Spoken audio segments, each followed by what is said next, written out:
Puisque 4 églises de notre diocèse sont ouvertes ce week-end pour la nuit des églises,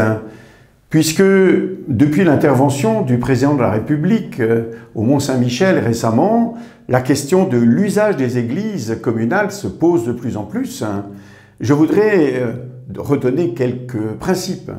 D'abord, nous n'oublions pas que ce patrimoine qui est entretenu par les communes, ce que d'ailleurs je remercie car nous voyons régulièrement des travaux conséquents qui ont pu être faits, ce patrimoine a été construit avec une finalité. Cette finalité, elle était de permettre à la communauté chrétienne de se rassembler pour pouvoir chanter la gloire de Dieu et aussi accompagner ses membres dans la prière aux grands moments de son existence, par les baptêmes, les mariages, les funérailles,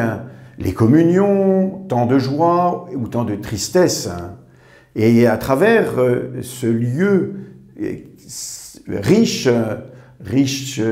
non seulement par la beauté architecturale, mais aussi par la beauté des personnes qui l'ont fréquenté, à travers ces lieux a pu s'exprimer la noblesse de l'être humain.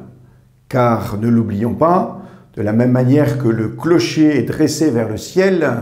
l'être humain est fait pour être debout et avoir sa vie tendue vers le haut. L'usage partagé des églises qui est en train de se dessiner dans les recommandations ne doit jamais nous faire oublier cette dimension première, qui est que l'église n'est pas une salle comme les autres, elle n'est pas un lieu où on pourrait être à jouer au tripot ou avoir des spectacles indécents. Elle est un lieu où ce qui s'y passe doit pouvoir grandir l'âme. Puissions-nous user des églises comme un lieu effectivement de croissance.